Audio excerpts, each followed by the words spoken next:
75-55 was your final on Saturday night in the Maravich Center. I walked in there, Jeremy. Got there a little bit earlier because my dad was with me and he wanted to watch him warm up and whatnot. So we walked in about 25 minutes to tip, and the players were kind of just doing some free shooting out there. And having seen that dozens of times over the years, you kind of know what that generally looks like in terms of bodies. And I kind of just assumed when I looked at it that Missouri, just a couple guys were out shooting and the rest of the guys were in there getting taped up or looking at stuff or whatever, just listening to music.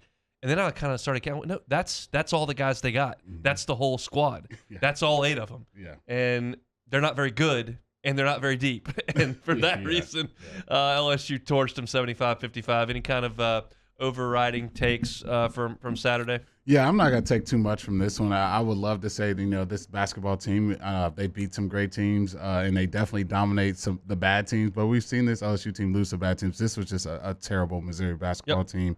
Not very good, not much to show for. We talked about their shooting going into this game. 3 for 15 from the three-point line. That's not very good, especially when you're going against an LSU defense. I thought for me, just not getting much from Efton. I've been waiting for him to just bring more to this team more and more all season, and it's just seems like we're going to have to put that off until next year. I think Sharif with Shaq in the building, I'm sure that helped a little bit. Okay, do you think that he played more because Shaq was there? Like, I really do. Like, I mean, he had played double-figure minutes 4 times all season. He goes out there for 19 minutes in that game. I honestly believe that was because Shaq was there. Oh yeah. You definitely got to throw Sharif out there on the floor a little bit with the big Diesel in the building, and I think he responded well. He was aggressive.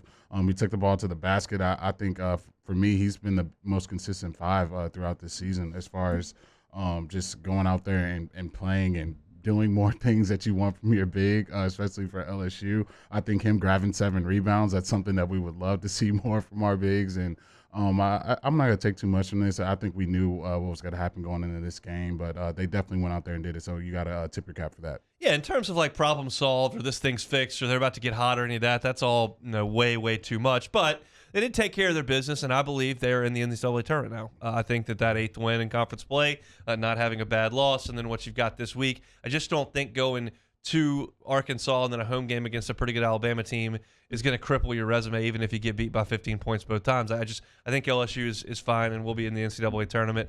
One of the things from this game, if we're just talking about this game, we are quick to point something out when we think what they're doing doesn't work.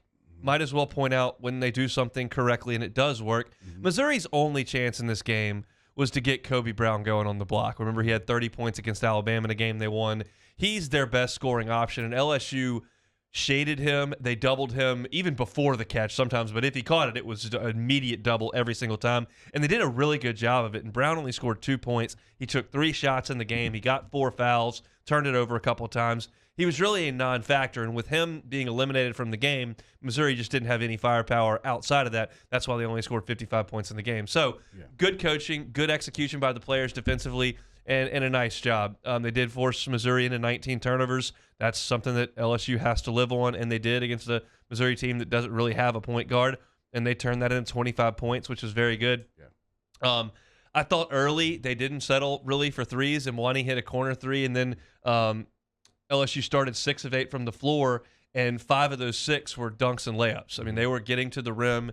Murray was more assertive than he was at Rupp. That was nice to see. Didn't knock down his threes, but he was 5 of 7 from 2-point range, had 2 assists. I thought he was just much more involved. And the one thing I really, really liked was that LSU was good from the free throw line, 19 of 23. That's something that's got to get better. When you're shooting 65% from the free throw line in conference play, worst in the league, that's got to change. And they made their free throws on Saturday. Yeah, they definitely did. I think they forced 20 fouls from Missouri on Saturday. And I think for me, this team, especially in that game, I've kind of wanted to see this all season. It seemed like everyone was just more aggressive attacking the basket, and a lot more of those layups fell in this time. A lot of times they're getting to the rim and they can't finish a lot of those shots close near the basket. I think this game they attacked the basket at a higher clip, and then they forced them to get to the free throw line, and you made your free throw. So you got to continue that. I think the defense played extremely well, limiting them from the three-point line, and I think Tari Eason got to get the fouls down. We got to cut that down a little bit here. I'll just go off on this now. He's got to chill. I mean, we're now at a point in the season where essentially one bad game and you're done. We got 2 weeks until that's the case. he has to be more aware, more disciplined. He's fouled out of the last 2 games. He's totaled 33 minutes in those 2 games and had 10 fouls. 33 minutes is 1 game, basically. He's had 10 fouls. Some things are very difficult to do in sports. Not fouling is not one of them. Just get out of the way. Don't reach. Don't bump into him. Like, there comes a point where it's more important for you to be on the floor for the next 5 minutes than it is for you to try to get this steal or block this shot. Yeah. Like, just don't do it. Yeah. And he doesn't react correctly. I mean, when you have 1 foul in the first half and there's 14 minutes to go in the half, you can't pick up another foul. You got to go to the bench. When you have 3 fouls early in the second half, you can't get a 4th foul. Like, you know how many. It's not hard. We're counting to 5 here. Mm-hmm. And he just this is a guy that fouled out in 7 minutes in Gainesville. 7 minutes he picked up 5 fouls. He has to do a better job of this. Yeah, he definitely does. And I think for me, I don't know if this has a role to do with it, but I think that's the first thing that comes to my mind, the fact that he comes off the bench. He has to be that energy spark plug, and I think sometimes he has to dial it down a bit because, especially on the offensive end, I don't think it's so hard to keep him from getting to the basket, but on the defensive end, just too much hand in the cookie jar, too aggressive. You got to tone it down a bit, especially if you're not going to get anything from your 5. We need Eason out there, being that presence. He got 2 blocks. That's something I've been begging to see from some of our bigs on this team. So just got to dial it back a little bit because you know how important it is for him to be that scoring threat off the bench. And if he can do that, this team can possibly start going back in the direction they're going in earlier in the season. Look, I mean, Sharif didn't play at all in Rupp, and then he gives you 19 minutes in this one. Efton Reed played 19 minutes as well. Moving forward, regardless of who they're playing, I know that matters a lot, but regardless, how would you divvy minutes between those 2 guys? I know Efton's a 5-star, and it's bad for recruiting and all that great stuff, but I think for me, I would start Sharif at this point. I think he's more versatile on the defensive end. He's getting more rebounds in a 7-footer at this point. He does have a little more touch to him, especially around the basket, mid-range. I've seen him make some mid-range shots too. So I would go with Sharif to this point, and I think possibly bringing Fudge. And then I think if there's a matchup where, some of those guys maybe getting some foul trouble, then you bring Efton in as that big body. But to me, you're just not getting enough from him. I think when you're playing a 5 in the SEC, especially looking around the conference, these 5s are playing dominant. Their presence, they get rebounds, they block shots. I just haven't seen that enough from Efton at this point. So I would probably go with some of those other guys, limit his minutes, maybe get him down to 15 minutes a game and kind of see what some of these other guys can do. We'll get John Brady's thoughts on that at 1:30. I mean, you're seeing a pretty good 5 coming up on Wednesday and Jalen Williams. So that's, you gotta figure that out. It's hard for me to kind of look at it and find the rhyme or reason to who wants to play. I realize throwing somebody in there in Rupp Arena against Oscar Sheboy is kind of throwing them to the wolves. But I mean, you give him 19 minutes in this game. It feels like you trust him to go out there and play. I would think that would be a guy they would go to. LSU did not force the 3-ball. I thought, no, it's easier to do when you've got a lead, which they did the entire game after a little bit of a slow start. But just 6 of 17, days 2 of 2, not one of those 2 of 11 games that we've seen in the past. Penson's handling the ball as often as he is, only shot 1 3. So that's something that I know drives a lot of people crazy, just as many threes as they shoot when they're not a great 3-point shooting team. Thought they did a much better job of attacking and getting to the line 23 times and shooting a high percentage, 51% from the floor for LSU in this game.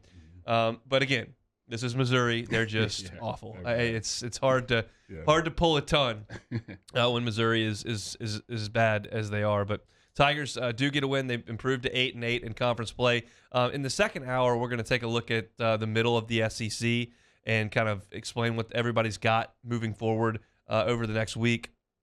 Really, when you look at the middle between the teams that are either 500 or a game above or below, everybody's got one really tough game this week and one really winnable game this week, except LSU, who's got a couple of tougher ones. But it's a deal where LSU, I think, based on looking at it, could drop all the way down to the 11 seed if you lose both of them and the games don't go the correct way, but could move up as high as 5 or 6. So there's a lot of basketball to be played this week. But again, I'm confident and comfortable in saying that LSU has now done enough to earn a bid to the NCAA tournament.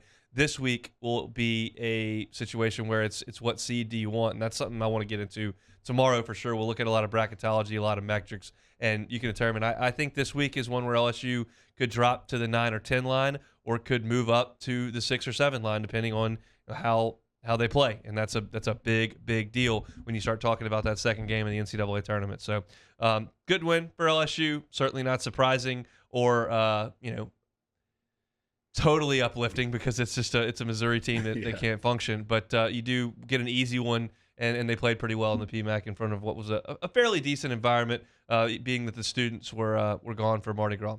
Thanks so much for watching Hunt Hill on YouTube. Now do us a favor, hit the red subscribe button below and throw us a like. See you next time.